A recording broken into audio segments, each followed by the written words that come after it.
Here's an interesting fact. There are 1.2 million Rotarians in over 200 countries. Although affiliated and impactful globally, the Rotary is extremely focused on a local level. The Rotary Club of Framingham, now in its 94th year, is a service organization of local business people from Ashland, Framingham, Holliston, and Hopkinton who want to better the communities in which they live and work. And I'm joined today by immediate past President Jim Patterson and Rotary member Erin Collins. So thank you so much for being here today to talk about the Framingham Rotary, such a critical organization that has such a huge impact. And I think in order to give a good view of the Rotary, it would be great to start with, your role as immediate past president and how the organization is structured and what your experience there was. So why don't you kick us off, Jim, with some background? Thank you, Audrey. We're delighted to be here, and we're delighted to be able to tell folks about the Rotary Club, because sometimes it's the best kept secret. People see the road signs and they say, oh, the Rotary. Well, what's the Rotary? And what we are very proud of and what we're honored to do is to be Rotarians. The Framingham Rotary Club was founded, as you said, back in 1922. Today we have approximately 50 members. And we are actually looking for more members, because the more members we have, the more projects we can undertake and do. So we represent a pretty good cross-section of the community. We have business professionals, we have business owners, we have retired people, we have clergy, we have educators. We try to have a good cross-section of the community so that we can get a feel for what's going on in the community and stay relevant to it. Do you know where the name Rotary came from? Oh, I could tell you about that. Can you? I bet you can. No, the Rotary is actually, on our pins, there's a cogwheel. Yeah. Okay?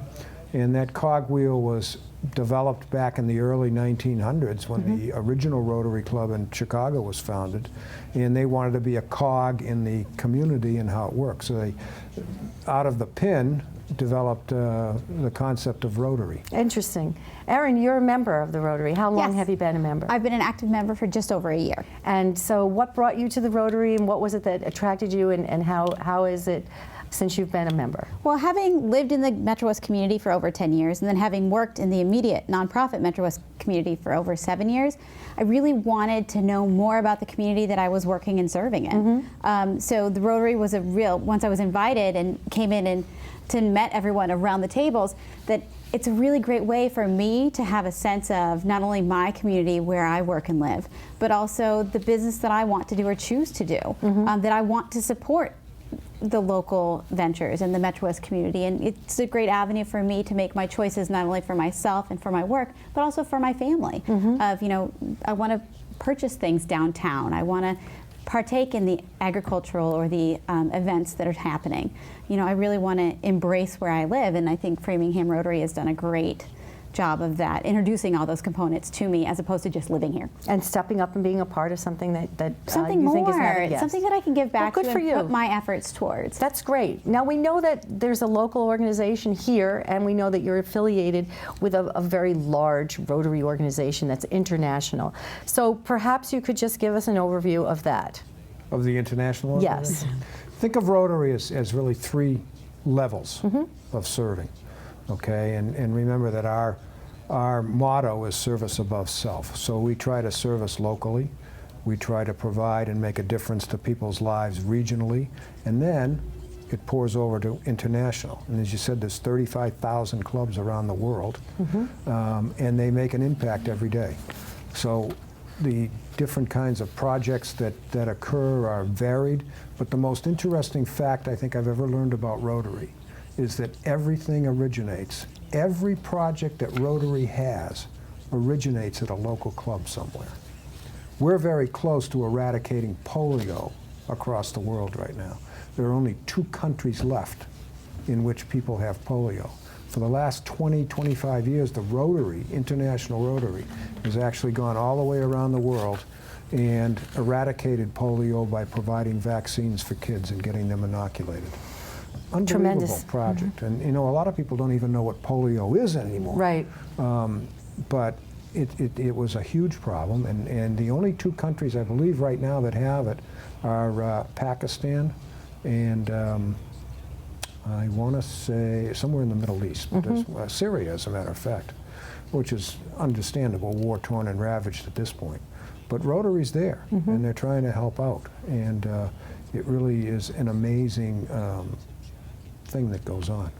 So as a local organization, you meet on a regular basis and you do things locally, you have important projects that you're involved in, and then you're affiliated nationally and internationally for a much broader reach and greater greater impact. So how did the Framingham Rotary come to be? Who was involved in that, and how has it changed since it was founded? Well, I think that when it was originally founded, I wasn't there, so I don't know quite exactly. You weren't there in what happened. 1922? No. Oh, okay. No, but I'll research it for you for another time. Okay. However, the Rotary Club, probably from a functioning standpoint, is probably not different than what it was in 1922. You know, there's an individual club organization, and then we are somewhat overseen, or I want to say it better, we're assisted by district Rotarians, and we're part of District 7910, and there are 53 clubs in this district. And we have district officers that will help us to cross-fertilize projects with other clubs, get together. They will bring to us international projects, district projects, and the like. And the district governor of every district is a representative of the president of Rotary International. So that's our direct door to the ears of Chicago, where Rotary's based. To bring forth projects and ideas. Excellent. So it's service above self. You have a strong membership. You have a lengthy and solid history. Let's talk a little bit about what you do to sustain the organization and to be able to give back as you want to do. You obviously are involved in helping other organizations financially. So how do you do that? How do you fund that? And how do you have the ability to fund all of the different projects that you fund? Well, our local Rotary Club does a lot of fundraising, independent fundraising. So we have an annual auction, which just took place recently, and we're on Access Framingham, so that was great and enhanced our auction bidding. We also do 2 local carnivals throughout the year where we host and run the booths to fundraise for money to give back to the community, and all kinds of other ventures, pancake breakfasts, fund our air conditioning system, where we actually give air conditioners out to the elderly in subsidized housing, because we want to make sure that we're benefiting those in our community who need it the most. So you raise the money and then you turn give it right back around. Give it right back. And what we're looking at right now is a photo of some of your members, and they're very happily getting ready to give these air conditioners out to the elderly. How does that program work? And you can see, you know, it has an impact. It's a hot time. It's hot. People are uncomfortable. You help people in the summertime with this project. What's the impact? How long has it been going on? Well, we've been running this now this is our 3rd year. It's probably a 5 to 7 year project. And we take the proceeds from the annual auction. We take the proceeds from our pancake breakfast, and we use that money every year to buy window air conditioners for places like over at the Muster Field and other elderly and subsidized housing, because, you know, think of the Muster Field buildings. They're brick buildings. They were built in World War II as part of the fort that was actually the Army base that was actually in Framingham. And in the summertime, those people bake. And the appreciation that the people have when they receive these air conditioners is overwhelming. Yeah, and I'm Just sure that it's very rewarding. And you obviously, through the auction, you talked a little about the carnivals and the pancake breakfasts. So some of your major fundraisers, people, it's important for them to understand that when they participate in these events, these are the kinds of things that they're helping to fund through the Rotary. Right, and if you're coming to our pancake breakfast, you're not only supporting us locally by coming to the pancake breakfast, but your money is going right back into the community with which you live. So who doesn't want to enrich the world around them? You know, obviously we want it to be a better place. We want to be able to be proud of where we live, and the Metro West is a fantastic community. So Rotary really focuses on giving back into that area. Yes. And another one of the programs that we also do is we give out grant scholarships to high school students. $45,000, that's a hunk of change, each year goes to an outstanding senior who qualifies financially and as well as has made it the voice of participating within their own community. They submit applications for scholarship funding, and they each walk away with a really nice donation towards the college of their choice. That's fantastic. $5,000 is a hunk of change off of a college When does tuition the bill. application process for the college scholarships begin? It's actually coming due very soon. It will be available on our website. When does it start? FraminghamRotary.org in the next. Oh, it'll in the start next- within the next month or so. in So the we're next talking month. about a We'll also- February start time. February start time. for this And- college application. and- We'll award them in college May. scholarship. Right, and we award it in May and bring all the students in Excellent. to show them our gratitude for their service that they've done in the community, and then let them know that we're here for them too if they need us in the future. We're very fortunate to have an ancillary organization with the Framingham Rotary Club, and that's called the Framingham Rotary Foundation. Yes, thank you. And that was started in 1954 by one of our members, who was actually one of the founders of Fenwall in Ashland. And his name was Fred Turing, and he was a philanthropist. And what he did was he left a chunk of money in a foundation to us with the idea of being able to continue on after his demise and help kids get into college. And we've been very fortunate to have that money ever since, and we try to supplement it with other fundraising activities that we go. Excellent. How many go college through. scholarships have you given out? 10 a year. We do for the 10 a year, past. so you do the math. 50,000 a year? thousands. Yeah, 45,000 was Yeah, last it's grown year. over the years. So Yeah. that's fantastic. Yeah. Helps a lot of kids, especially with the rising cost of college and Huge. people challenged with how they're going to afford it. Let's talk a little bit about, you've been involved with Concerts on the Common, you've done some things with providing for veterans. Want to touch on some of those as well? Yeah, well, I think a lot of people attend the Concerts on the Common in the summer, and we will have a booth there. We always have a booth. And last year, one of our members came to us, and she had heard about a project to help homeless veterans. And a major medical issue with all homeless people is the fact that they have trouble with their feet. And it's because they don't have clean hosiery. So one of our members came up with the idea of, let's do a drive to get socks to give to a veterans organization so they could then go through and hand it out to homeless, needy veterans to help them with their foot health, of all things.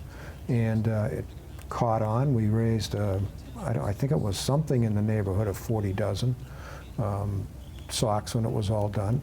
And we used the Concerts on the Common to try and get donations to do that.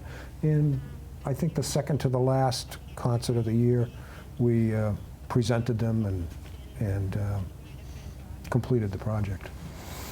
Now, some of the other programs that you've had, let's talk a little bit about your Gift of Life program. I'm very proud of that one. That's something that obviously is near and dear to your heart.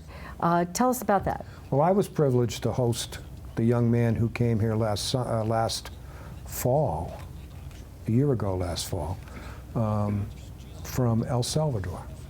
And what happens is that there's a program that's called Gift of Life, and all over the world, doctors in needy nations, if you will, can approach Gift of Life if they have somebody that needs to have life-saving surgery that cannot be provided where they live. Is this one of the people? This is that our little wanted- friend from El Salvador, and this is right after he had had his surgery done.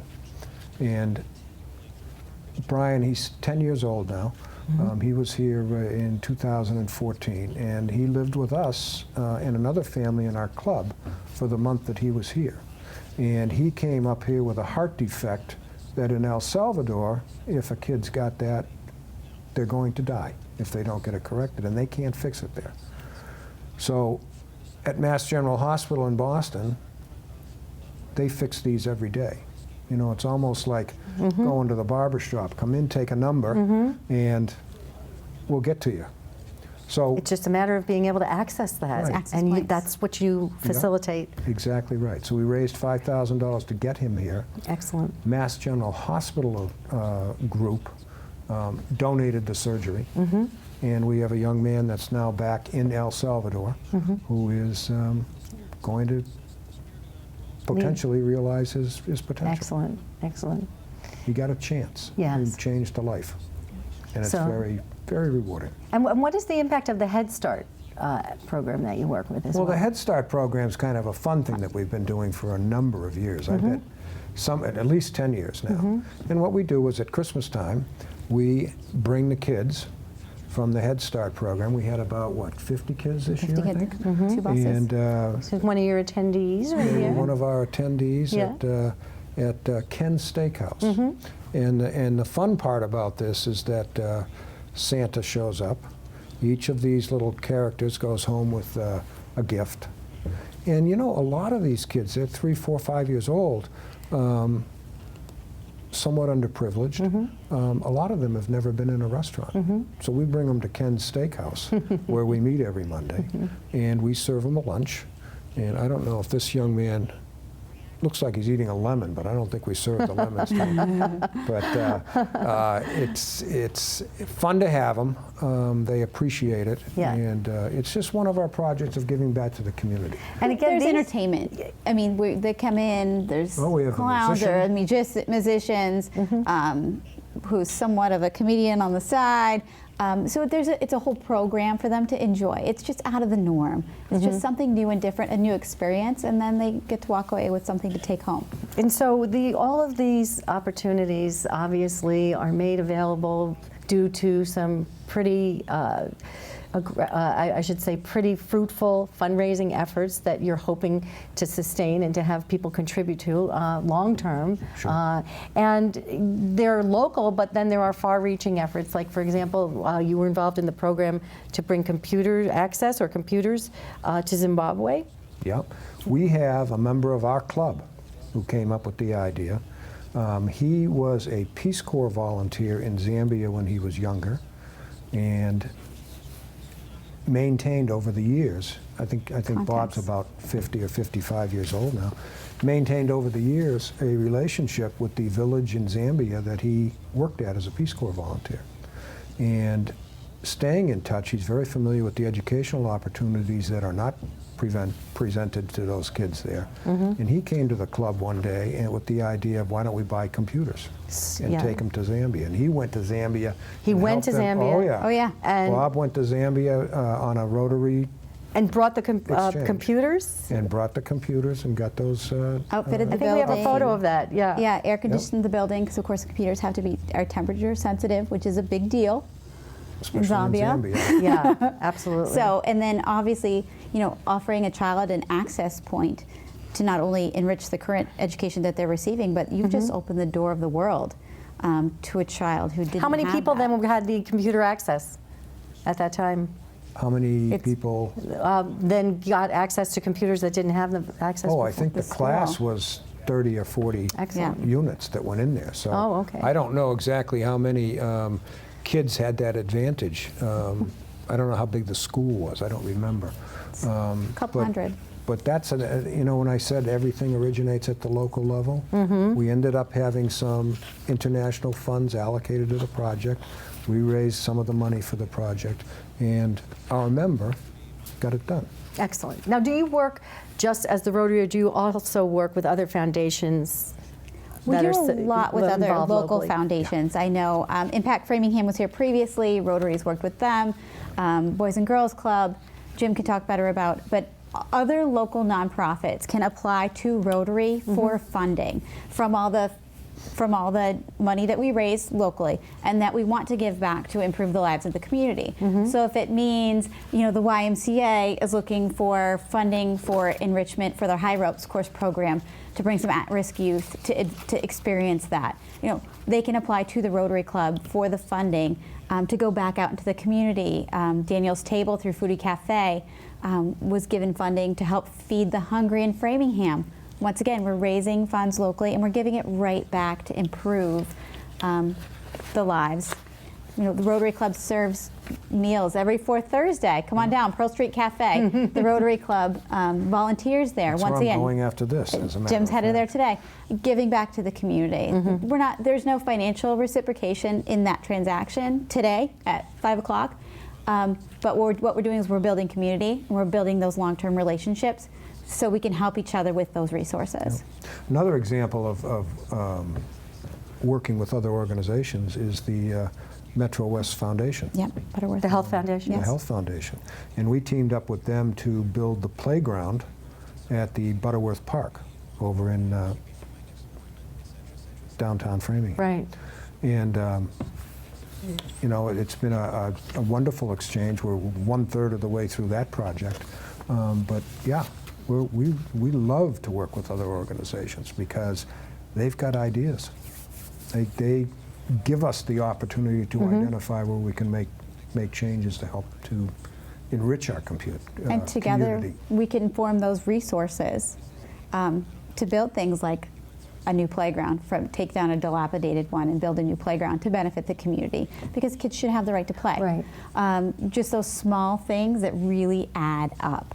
Yeah. I think So talk a little bit about how people can get involved with the Rotary. It sounds like there's a lot of opportunities, whether you're a member or not, to actually get involved. What are they? Well, the neat thing about Rotary is that it lets you get involved. Okay, it's an opportunity to get involved. When people ask me about becoming a Rotarian or what's it all about, I say, what Rotary really is an opportunity. We all have an opportunity to give back to our communities. Eventually, most of us try to do it, but it becomes a problem because an individual, it's very difficult to go out and make a difference. But what if you team up with some other people to do it? And it's amazing what a small group of individuals that come together under a common effort can accomplish. How do Rotary people go gives you about that getting chance. involved? it goes all the way down to the bare bone basics. Come to one of our carnivals, come to a pancake breakfast, support one of our ventures. We have people who collect funds on the sidelines during the Boston Marathon to benefit Special Olympics. I mean, those are very simple acts that you can do. A second step would be to come to a meeting, meet some people. Now you meet Find weekly? Out. We meet weekly at Ken's Steakhouse, Okay. 12:15 on Mondays in the back room. You can't miss us. And we're there minus all major holidays. So you can come and find out, meet someone, what we're all about, what are our goals, what are our project outlines. Is there a You know, cost to join? there Well, is- the only thing we do is, we pay for our own meals, basically, when we come to lunch. And then the Rotary dues, I think, are $25 a quarter, which go to the international organization. So the dues can help contribute to all the projects that you're doing as well. Right, it goes right back out again. Okay, and then there's the aspect of meeting with everyone who shares the same passion and Right. That With camaraderie, like-minded 'cause people. that's where those great ideas like the Computers to Zambia come together. That somebody had a great idea. Hey, yeah, that is a great idea. Let's talk about it. How can we tangibly do this? Feeding people at the Pearl Street Cafe. Somebody had heard about it. That's a great concept. We can do that. Yeah, we can. And so there's a like-mindedness about the group that we all want to continue the development of the Metro West area. We all want to give back, and we all It's opportunity. We all care, and you're just opening my access points to make a difference. So it's just so much easier. And you can log onto our website, Facebook, Framingham Rotary. Sure, it's and- FraminghamRotary.org. or Right. just on Facebook, it's just Framingham Rotary. It'll pop right up, and you can follow where we're going or what we're doing. If there were an individual activity that you saw that you're like, hey, I want to know more, like us, ask a question, ask a comment. PR is there, they'll help you out. Those are a group of volunteers who do that, manage that. As membership committee people, we're looking to increase our numbers, and we're looking for people like ourselves or unlike ourselves who want to be active into the community. Excellent. And just might need a little help with those access points.